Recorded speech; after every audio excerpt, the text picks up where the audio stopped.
کیا راتوں کو نیند نہیں آتی؟ دل ایسے ڈوبا رہتا ہے جیسے کوئی بوجھ ہو، لگتا ہے اللہ نے بھی اکیلا چھوڑ دیا۔ تو یہ ویڈیو صرف آپ کے لیے ہے، صرف 30 سیکنڈ دے دو، انشاءاللہ زندگی بدل جائے گی۔ دیکھو، میں جانتی ہوں ڈپریشن کیا ہوتا ہے۔ صبح اٹھنے کو دل نہیں کرتا، نماز میں بھی دل نہیں لگتا، دماغ کہیں اور ہی لگا رہتا ہے، کسی بھی چیز میں دل نہیں لگتا۔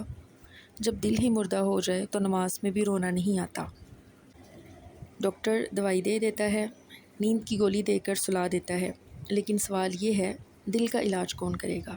آج میں آپ کو دل کے ڈاکٹر کے بارے میں بتاؤں گی، اور وہ ڈاکٹر کوئی اور نہیں، اللہ پاک کی ذات ہے۔ جیسا کہ قرآن پاک میں اللہ پاک نے خود فرمایا، الا بذکر اللہ تطمئن القلوب، خبردار، دل جو ہیں وہ صرف اللہ کے ذکر سے ہی سکون پاتے ہیں۔ اس کی چھوٹی سی اگزامپل یوں لیتے ہیں کہ ہمارا جسم ہے، اور جب یہ تھک جاتا ہے، اسے ریسٹ کی ضرورت ہوتی ہے یا انرجی چاہیے ہوتی ہے۔ چونکہ ہمارا جسم مٹی کے ساتھ بنا ہے، اور جو ہم خوراک کھاتے ہیں، پھل سبزیاں، وہ بھی مٹی میں ہی اگتی ہیں۔ تو ان دونوں چیزوں کا آپس میں بہت گہرا کنیکشن ہے۔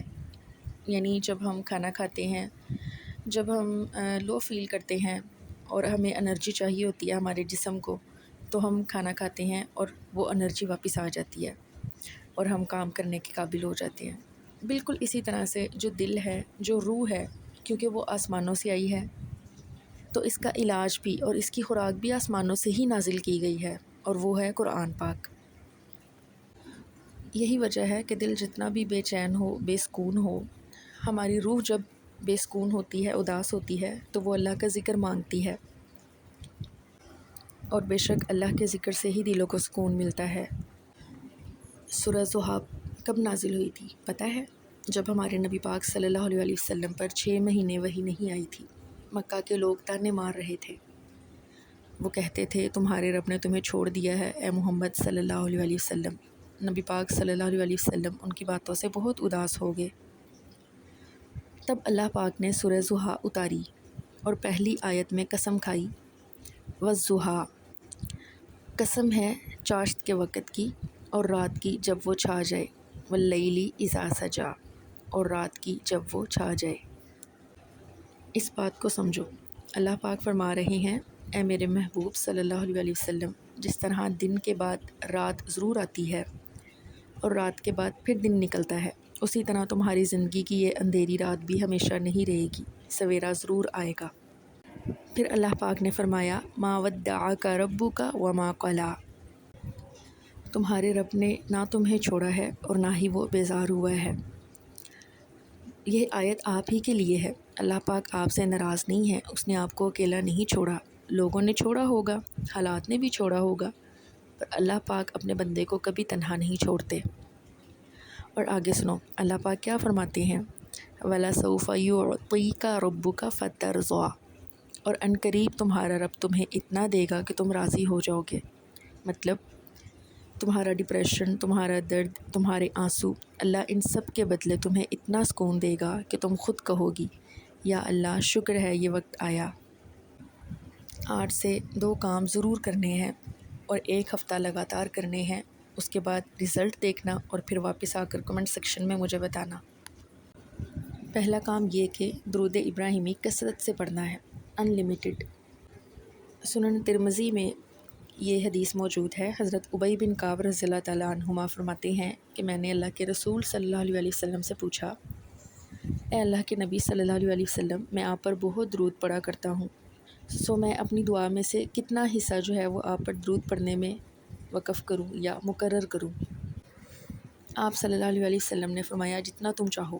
میں نے دوبارہ عرض کیا، 1/4 حصہ؟ آپ صلی اللہ علیہ وسلم نے فرمایا، جتنا تم چاہو، اور اگر اس سے زیادہ کر لو تو تمہارے لیے بہتر ہے۔ میں نے پھر عرض کیا کہ آدھا؟ آپ صلی اللہ علیہ وسلم نے فرمایا، جتنا تم چاہو، اور اگر اس سے زیادہ کر لو تو تمہارے لیے بہتر ہے۔ میں نے پھر عرض کیا 2/3؟ آپ صلی اللہ علیہ وسلم نے فرمایا، جتنا تم چاہو، اور اگر اس سے زیادہ کر لو تو تمہارے لیے بہتر ہے۔ پھر میں نے عرض کیا کہ میں دعا کی جگہ ہر وقت آپ صلی اللہ علیہ وسلم پر درود ہی پڑھا کروں، تو کیا یہ مجھے کافی ہے؟ آپ صلی اللہ علیہ وسلم نے فرمایا، اب یہ درود تمہارے سب غموں کے لیے کافی ہو گیا، اور اس سے تمہارے گناہ بخش دیے جائیں گے۔ دوسرا کام استغفار کرنا ہے، یہ بھی کثرت کے ساتھ، انلمیٹڈ، اٹھتے بیٹھتے کام کرتے، کہیں پہ بھی مصروف ہیں، بچوں کا کوئی کام کر رہی ہیں، زبان تو ہر وقت فارغ ہوتی ہے، کثرت کے ساتھ ہر کام کرتے ہوئے استغفر اللہ پڑھتے رہنا ہے، کیونکہ سورہ طلاق میں اللہ پاک نے فرمایا وَمَن يَتَّقِ اللَّهَ يَجْعَل لَّهُ مَخْرَجًا، اور جو بھی اللہ سے ڈرتا ہے اللہ اس کے لیے تنگی سے نکلنے کا راستہ بنا دیتا ہے۔ توبہ استغفار صرف وہی شخص کرتا ہے جس کے دل میں اللہ کا ڈر ہوتا ہے۔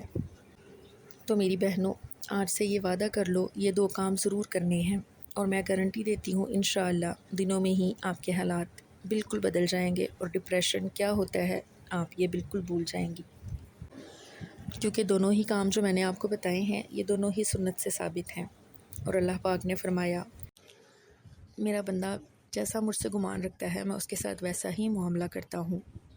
تو بس آج سے اچھے گمان کے ساتھ یہ دونوں کام کرنا سٹارٹ کر دیں، انشاءاللہ اللہ پاک ضرور حالات بدلیں گے۔